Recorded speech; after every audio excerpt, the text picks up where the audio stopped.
A religious Jew believes God exists, the Torah is real, it's God's word for his people, and it's binding upon us. A secular Jew, on the other end of the spectrum, may or may not believe God exists. In fact, many don't. They don't participate in the rabbinic religious system as binding upon their lives for righteousness' sake. Welcome to A Jew and a Gentile Discuss. I'm your host, Carly Berna.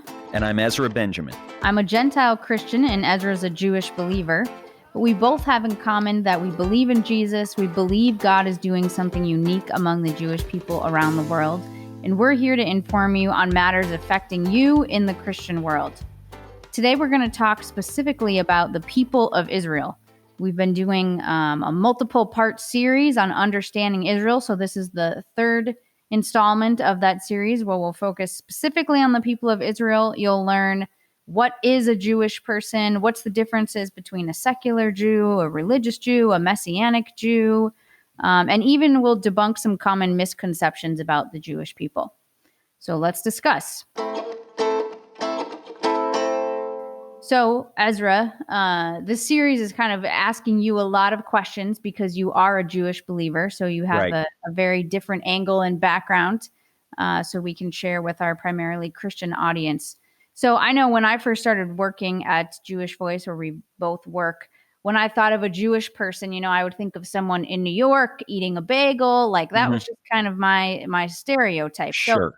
So to ask you, who are the Jewish people? I guess what's the first thing you think of as someone who is Jewish, and then define who are the Jewish people as a whole? Yeah, it's a great question. And there's kind of a running joke within the Jewish community, including within the Messianic Jewish community. If you have two Jews, you have three opinions, meaning on any issue, we're not only going to disagree with each other, we're probably going to be conflicted within ourselves. So let me just say at the beginning of this, Carly, I'm going to give some answers that I feel like are generally sound. We encourage our listeners to do their own research, talk to other Jewish friends, family members, teachers, even rabbis in the community, if you know some Messianic or from other synagogues, because you may get different answers and different opinions. But one of the purposes of our podcast is really to try to educate our audience so that when we're talking about issues like Israel, like what God's doing with the Jewish people, the state of Israel, the land, the people, we're not speaking and offering our opinion as believers from a point of ignorance, but at least from a place of basic understanding of what's going on. From there, we may disagree. You and I disagree sometimes. That's part of the whole point of this podcast. But just our goal today is really to try to get to a basic foundational understanding of some of the terms we use and what they mean. So when I think, to answer your question, after those kind of opening comments, when I think of a Jewish person, who is a Jew, what is a Jew, I think of two things. Judaism is really one of the unique religions in the world because it's not only a religion, it's not only a faith or a religious system, it's also an ethnicity, which makes it very unique. Like Christianity, people can be from any ethnicity and still become a Christian, right? You receive Jesus, you believe on him for salvation, and you're a Christian. And you're, whatever, a Russian, an Iranian, an American, an Argentine. There's not an ethnic element to it. Same thing even with Islam. Now, the majority of Muslim people in the world are from an Arabic background, but there's also Persians who are Muslims. There's also Americans, Caucasians who are Muslims. Judaism, on the other hand, also carries kind of this ethnic marker. And where do we get that? It's from Abraham, who had Ishmael and Isaac, but the Jewish identity per the Lord, like you can see that in Genesis, it's very clear, sticks with Isaac. And then Isaac has Jacob and Esau. But that marker of these people called Israel, actually Jacob becomes Israel after wrestling with the angel. And we'll talk about that in another podcast. Abraham, Isaac, and Jacob, this is the fatherhood of the Jewish people. And that's a specific, the word in Hebrew is zerah, which means seed.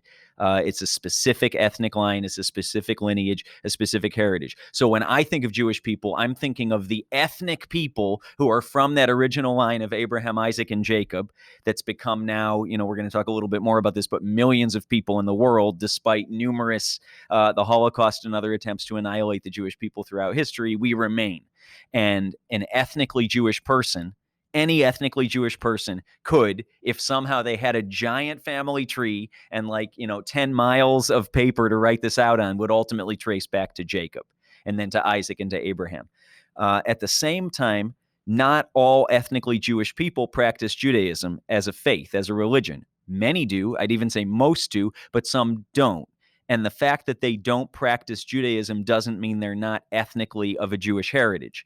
In the same way, people who don't come ethnically from the Jewish people have converted to Judaism and practice it as a religion, and they're also considered part of the Jewish people. But the majority of Jewish people fit into both of those categories. They identify as Jewish, and they would say they have a Jewish faith. They believe that somehow they have this connection to the Jewish religion, and they're ethnically from a Jewish background. So there's a little bit of overlap on either side, but generally that's how I'd answer the question, who is a Jew, who is a Jewish person? Got it. Okay. So you just said, who is a Jew? Who is a Jewish person? One of my questions is it offensive to call someone a Jew? We often say Jewish people, Jewish person, but you hear the word Jew. Is that something you take as an offense, or is it okay to say that word? Yeah. And this answer may feel like I'm avoiding the question. I'm not. I think a lot of it, Carly, has to do with context. I'm not offended by being called a Jew because I am. I'm ethnically of a Jewish background. I live my life as a Jewish believer in Jesus, but very much wholly, in terms of practicing the Jewish faith. I live as a Jew. If I had to die for being a Jew, I would be willing to die because that's who I am. I can't take that away from my identity, ethnic or faith-wise. But I think it depends on context. If somebody's saying Ezra is a Jew because they're identifying me as part of the Jewish community, fine. That's not untrue. If they're saying Ezra is a Jew to imply Ezra is a representation of this entire people group, maybe a little touchier, but still not untrue. But if they're saying Ezra's a Jew, and the silent parentheses is, therefore, every negative connotation I have about this entire people group applies to him, and everything I don't like about him becomes an indicator of how I should feel about that whole people group, it would be mildly offensive to me, perhaps. I'd get over it, but it's not going to help me build relationship with somebody who says, you're a Jew. So a lot of it's context. And I think, Carly, that's, especially in our world today, that's not just true of Jewish people, right? If I meet somebody on the street who's Latino, they come from, let's say, Guadalajara. We have a big Mexican and Mexican-American population here in Arizona where we're recording this podcast from. If I say, Maria is Mexican, not untrue. But if I go, Maria, she's a Mexican, right? I'm saying something different. In a way, I would say generally Jewish is the softer term to use because it's describing me as a person and my relationship to people, to a people group. Saying a Jew is saying I'm part of this larger people group. And then I would say when you're talking to a Jewish person, especially if you don't have kind of a strong relationship and a lot of trust and history built there, when you say they're a Jew, unfortunately, because of our history, that Jewish person may be thinking, what's the next thing that's going to come out of their mouth? Mm-hmm. So Jewish is a softer term to use, and you're talking about the person, not the people group. So there's a long answer to your short question. So there's a lot of different types of Jews. You can think of religious Jews, secular Jews, Israelis, Hebrews, Messianic Jews, even the lost tribes. Yeah. Can you kind of quickly define those on a scale or however you see those in your worldview? Sure. I'll try to give one or two sentences about each of those groups you just mentioned and then some others so we understand when we say a Jew, a Jewish person, somebody's Jewish or the Jewish people, there's different segments or sub-communities within that identifier. And really, Carly, depending on the country or the region of the world you're in, those identifiers, those sub-communities are going to be specific to those regions and their own history. I'll give you an example. There's a community called conservative Jews and then Reform Jews in North America, in U.S. and Canada. And if you're a resident of the U.S., which most of our listeners are, you may drive down the street and you pass a synagogue and it might say Conservative Jewish Synagogue, or you might know it as a Reform Jewish Synagogue. Those are identifiers that describe where you are on the spectrum of, do you believe that God actually exists and that the Torah, the first 5 books of the Bible, are actually written by God. This is God's word to God's people. Like, do you believe that that's true? If you do, you're conservative. If you identify as Jewish, but you're not really sure if God exists or not, you would identify maybe as Reformed. And if you say God doesn't exist, you're secular. But those identifiers, Carly, only exist really within North America and in some cases Europe. They were sort of developments within the subset of the 5 or so million Jewish people living in the United States. There's no such thing in the state of Israel as a conservative versus reform. It's not a term that's used because their history didn't require those kinds of divisions. So I would say, again, know your community, know where you live, research the uniquenesses of the Jewish community where you are. But generally, speaking more broadly, in Israel or otherwise, when we say a religious Jew, what that means is somebody who believes God exists, believes that the Torah, the first 5 books, Genesis through Deuteronomy, are God's word to a chosen people, and that we're required to live by it, that the law is binding upon us for righteousness' sake. And in Israel, if somebody's quote unquote a religious Jew, you're going to know that because the men, or you're going to know it in the case of the men, because they wear a kippah or a yarmulke on their head. They wear a head covering. So if you're walking down the street in Israel and you see somebody with a kippah, that means that man and his family keep Shabbat. They honor that day, the Sabbath day, the Shabbat, Friday night to Saturday night. Talk about that in another podcast. As holy. They're not driving. They're not working. They're not on their cell phone. They're not conducting business. They're not spending money. And that's the identifier. It makes it really easy. And then if you see a man in Israel walking down the street who not only has a head covering, but it's black in color, all black, that means not only does he and his family keep the Sabbath, the Shabbat, but also that man doesn't touch women because he believes in this sort of fence around the Torah, which says not only should I not commit adultery, I should never even give the appearance that I'm involved with another woman unless I'm married to her.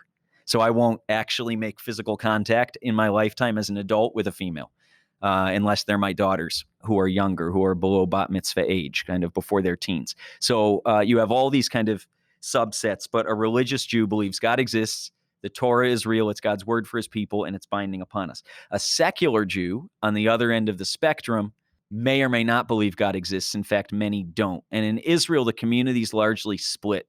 Really, you could say a slight majority of Jewish Israelis identify as secular, meaning who knows if God exists? I don't really feel an obligation to keep the Sabbath. If the Bible is God's word, maybe true, maybe not, but I don't feel like it's personally binding upon me, and my family isn't doing things that are consistent with keeping Torah, keeping the 613 commandments. So that's what a secular Jew means. It doesn't necessarily mean they don't believe God exists, but they don't participate in the rabbinic religious system as binding upon their lives for righteousness' sake. So that's religious Jews, secular Jews, Israeli. So most Israelis, over 6 million, are Jewish Israelis. So they're ethnic and or religious practicing Jews. But I want to point out, and we make a big point of this for the sake of our listening audience understanding distinctions and not casting stereotypes. There's over 1 million, almost close to 2 million Arabs who are also Israelis. So when we say Israelis, we mean they are a citizen of the modern state of Israel. They have an Israeli passport. That's their nationality. That's their citizenship. Mostly Jewish people, about 75%, but 25% are either Arab or otherwise, still very much Israelis, but not Jewish. Hebrew, that's another one. And this one's, we see, and the Hebrews or the Hebrew people, we see it sometimes in the Bible. We know you've heard pastors talk about, messages from the Old Testament, and the Hebrew people did this, and the Hebrew people went there. It's really not a term, Carly, that's used much anymore. Like if somebody comes up to you and you say, "Are you Jewish?" and they say, "Yeah, I'm Hebrew," like your radar should be going up, because this is not a term that's normally used in modern day, but certainly in ancient times it was referring to the Jewish people. And you can find the place in the scriptures where the term is first used in the Old Testament. But again, not an identifier for today. Worldwide Jewish community, again, you're going to get 3 opinions depending on which 2 Jewish people you ask. For me, it's somebody who's ethnically or religiously Jewish. We're going to talk more about that population soon. And then one that we've said a lot on this podcast that for us has a very positive connotation, and unfortunately for the majority of the Jewish community worldwide, and maybe even a portion of the Christian community, has a negative or a misunderstood connotation is a Messianic Jew. Who is a Messianic Jew? A Messianic Jew, very simply, in the way we're using it, means a Jewish person who believes that Jesus, in Hebrew Yeshua, which means salvation, which was his Hebrew name when he walked on earth, that Jesus is the Messiah, the promised Messiah for the Jewish people and for all people. So a Messianic Jew believes that the Messiah promised in the scriptures by the prophets has come in the person of Jesus, in the person of Yeshua, that he died, that he was resurrected on the third day according to the scriptures, and that salvation is found in no one else, because he's the only name given to men by which we must be saved. That's who a Messianic Jew is. Now, interestingly, ultra-Orthodox Jewish people, and that's to go back to, maybe what you mentioned, the person in New York City, maybe they're eating a bagel, maybe they're wearing black and they have long curly hair if they're a man, are also, I'm going to put it in quotes here, you can't see because this is a podcast, I'm doing with both of my fingers the double quotes, are also quote-unquote Messianic. And what do we mean by that? Orthodox Jewish people believe, according to the scriptures, the Torah and the prophets, that a Messiah has been promised to the Jewish people and that he will come to liberate Israel, to restore that identity that God always meant for the Jewish people to have, and that he will be our savior. It's just, if they don't believe in Jesus, they believe the Messiah hasn't come yet. So the term Messianic refers to the expectation of a Messiah for the Jewish people. Messianic Jews believe Jesus is the Messiah. Ultra-Orthodox who have a Messianic hope believe he hasn't come to earth yet. So if that helps. And then finally, one of the groups that the ministry we partner with so much, Jewish Voice, is involved in reaching out to is what we call the lost tribes. So these are non-mainline, or we can say non-rabbinically recognized groups who, according to their faith, according to their traditions, according to their oral history, according to their own identity that they pass on to their children and the children pass on to their children, identify as historically Israelite or Jewish, but are living right now scattered in the nations. So some examples of that would be like the B'nai Menashe in India or the Ethiopian Jewish community. Some of these groups are still not recognized. Others, like the Ethiopians, now are recognized as part of kind of this worldwide community of Jewish people. But I would say most in the world are still unrecognized. And we have a whole podcast, or we will at least, on who these lost tribes are and why that matters for us as believers, why that matters to God, how that's a fulfillment of scriptures. We'd encourage you to listen to that if you haven't. But that's another segment of the Jewish community. So we could go on, and I could name 100 other subsegments, but just to give our listening audience, Carly, some basic terminology in terms of when we talk about Jewish people, it's not kind of a broad brush, all Jewish people are the same and believe the same. There's sub-communities. And again, find out who lives in your own city. Find out who lives in the country or the region you're listening and how they identify and what the sub-communities are. So of all of those different sub-communities of the Jewish community, how big is the worldwide Jewish population, and where are they primarily located?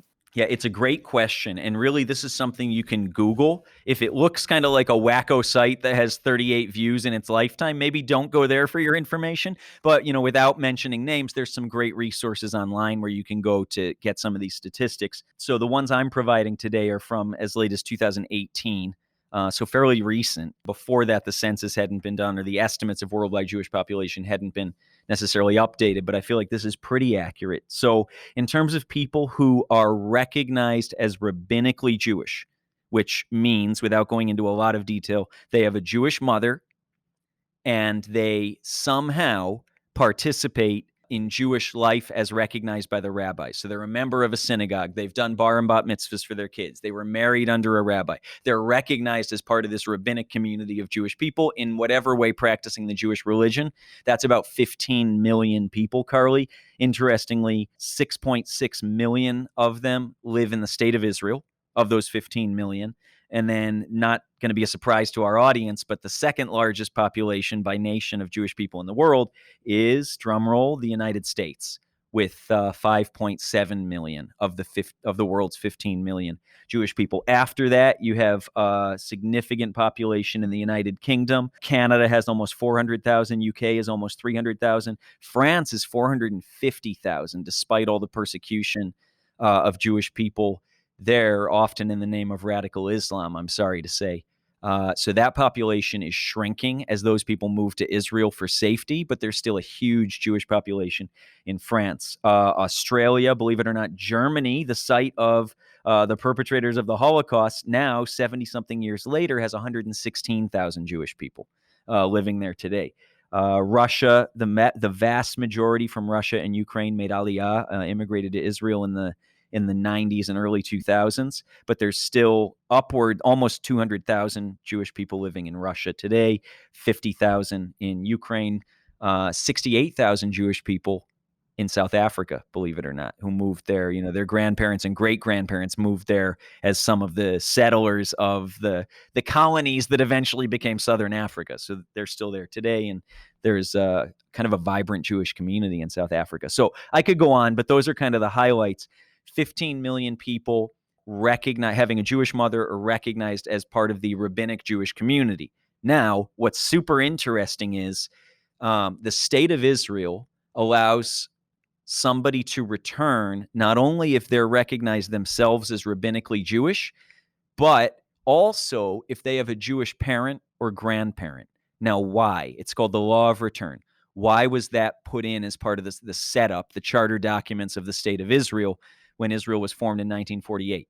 Very simple, and it's kind of an unfortunate reason, but this is the reason, because Hitler identified Jewish people not only as those who practiced Judaism, but if they had a Jewish parent or grandparent, they were part of the plan to wipe Jewish people off the face of the earth, to exterminate them. So if I go to a Lutheran church and I'm in Germany, but my grandmother's Jewish, I'm going to the concentration camps if it's found out. So because of that, the state of Israel put in the law of return, which recognizes anybody who has a Jewish parent or grandparent as eligible to return to the Jewish homeland, to the modern state of Israel. So if you add those people in, the population, Carly, jumps by 50%, from 15 million to 22.5 million Jewish people in the world. And then I do want to say, just because we have this strong partnership with Jewish Voice and with reaching out to lost tribes, Jewish communities, those people are not counted currently in any Jewish census, but we recognize them. We believe they are who they say they are. And that conservatively is hundreds of thousands. Like conservatively, it's 250,000 people. And I don't mean just kind of estimating. I'm talking about groups that we know and have met who say our population is 70,000. Our population is, 40,000. If you add those up, conservatively, another 250,000, I would say even up to 1 million, as groups continue to kind of emerge on the world scene who have always kept their Judaism privately under persecution or isolation. So add on another 250,000 plus of unrecognized people to that 22.5 million. So not a small population. Now, in comparison to 8 billion people in the world, a fraction of a percent, but still from Abraham, Isaac, and Jacob, God said, I'll make your descendants like the sand on the sea and the stars in the sky. Well, 22 million is on its way there. Well, that's a good explanation of the population, where they live, how they're divided up. You mentioned this a little bit earlier about how, Judaism is a religion and a culture. And I want to talk about if someone can become Jewish. But before we get to that, I want to talk about how our audience can partner with us and get involved to support Israel and the Jewish people. As Ezra mentioned, we work with the lost tribes, and we have a great opportunity for you, which is if you love coffee and you want to support the lost tribes, which is part of the Jewish population, Ethiopia is actually one of the countries we go to when we're setting up medical outreaches and sharing the gospel. So we go to these lost tribes in Ethiopia, and we actually have coffee from Ethiopia that we're able to offer you. And you're not really buying it, you're kind of donating to help us as we minister to them. You can actually receive it as a monthly subscription if you'd like. We have a specifically Ethiopian coffee blend that will, as you purchase it, it will help Jewish people be physically healed and receive the gospel. So if you'd like to partner with us in that way, you can get all the information at ajewandagentilediscuss.org. So back to the conversation. Judaism is a culture and a religion. So my question is, can someone become Jewish? Like someone can become Christian. If someone said, can you become Jewish? What's the answer to that? Sure. It's a great question, Carly. I think, in Christianity, many of our listeners, in fact, would identify as evangelical, right? Which relates to the proclamation of the gospel. Like inherent in our faith in Jesus is this idea that we believe God is not willing that any should perish and that all should come to the knowledge of him for everlasting life, right? So it's part of our identity according to the tenets of our faith in Jesus that we want to share him. And similarly, in Islam, part of being a committed Muslim is offering people, we'll say, to use gentle language, the opportunity to also become Muslim, right? Join us. Judaism's a little bit different. There are mechanisms, depending on which rabbinic group you're talking to, for somebody to convert to Judaism. But believe it or not, it's actually discouraged. Not because it's not wanted, but the idea is kind of count the cost, like realize what you're doing. Jewish people are a relatively small people group.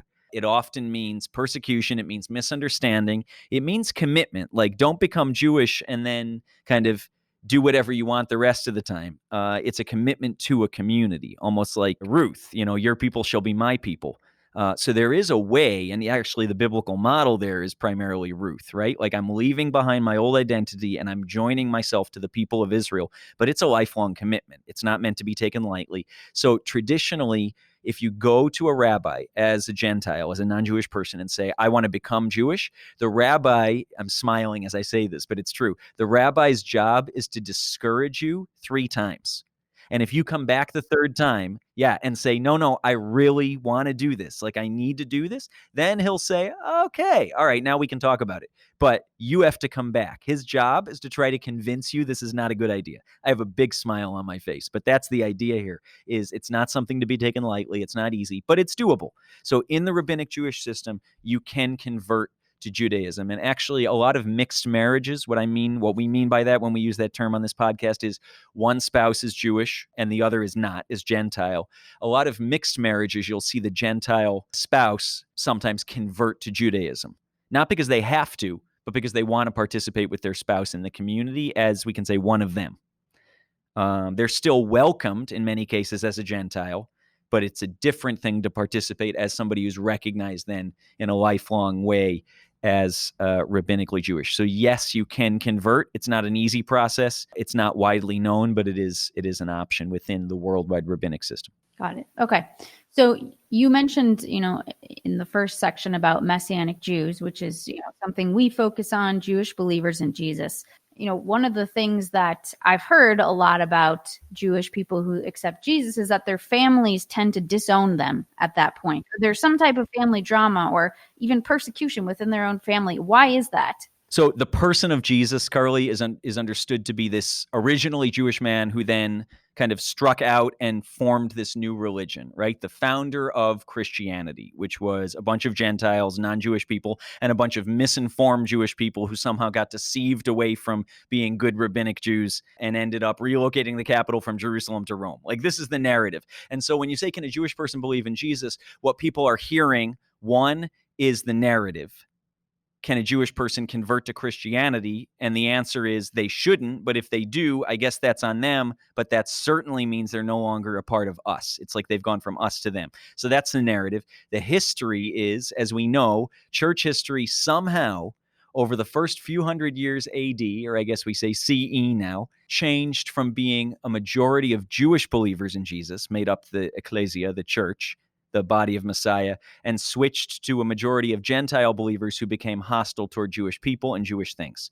And so this diabolical thing has happened throughout history where in the name of Christianity, which was originally in the name of the Messiah of Israel coming for Israel and for the nations, to use other language, horrendous things have been done to persecute, isolate, and even attempt to annihilate the Jewish people in the name of Christianity, including most recently the Nazis. So that's the history, that's the narrative, and then also the stigma.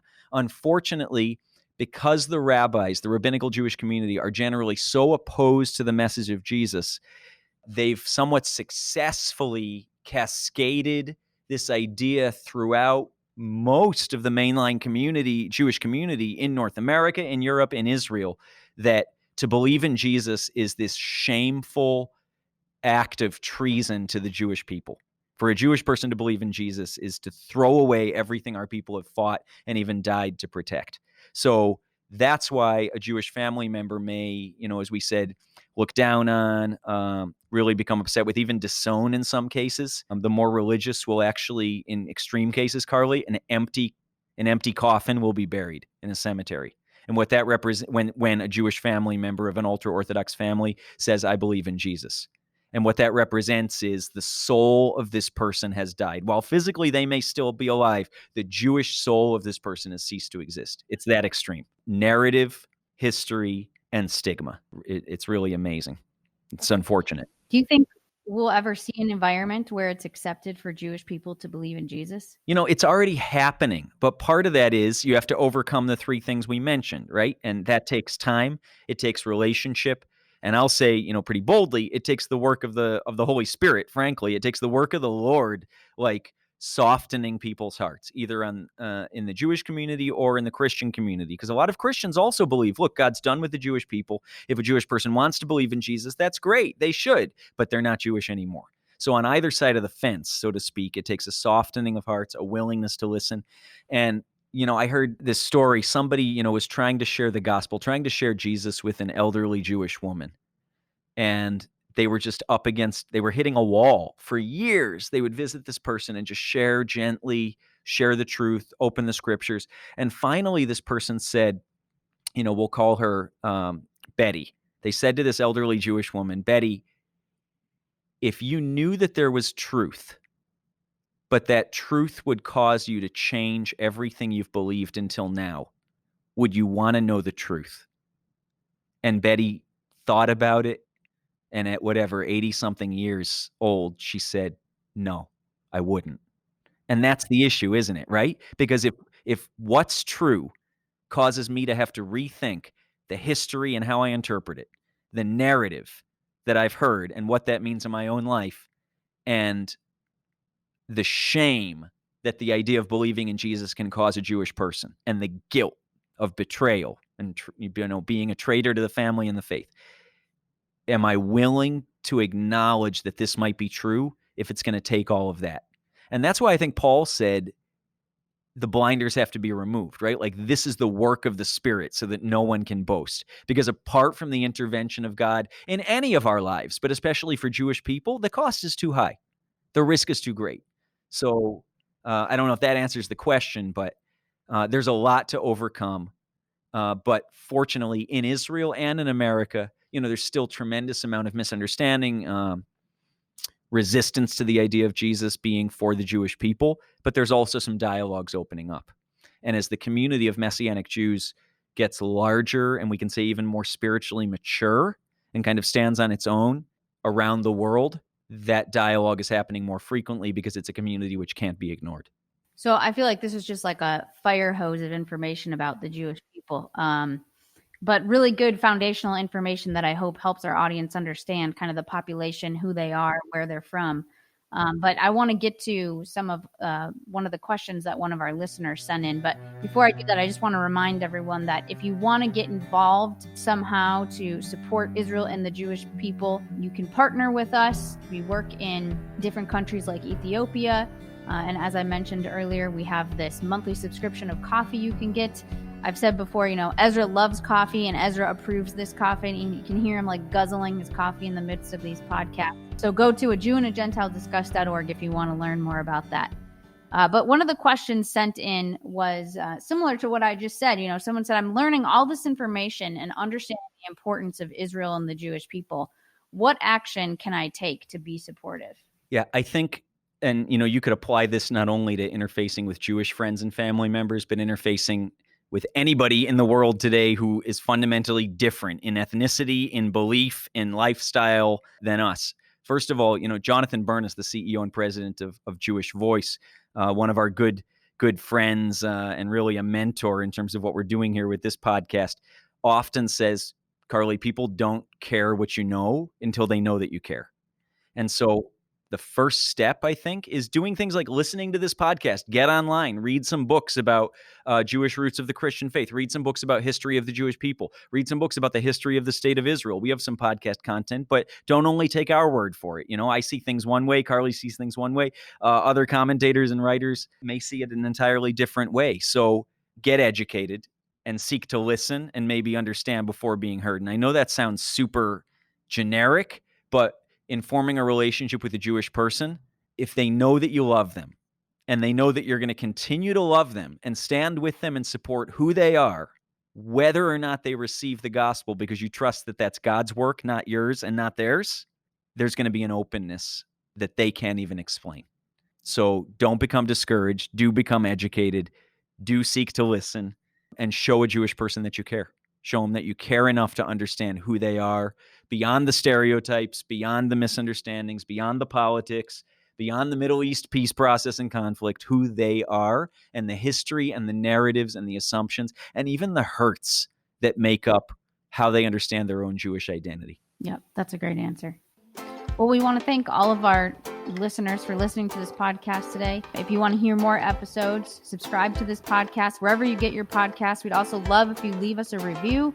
Share this podcast with someone you know. You can also follow us on social media to keep up with future podcasts. If there's anything you want to have us discuss or have us answer, submit any questions or ideas at ajewandagentilediscuss.org. Again, thanks for listening. Join us next week for another episode.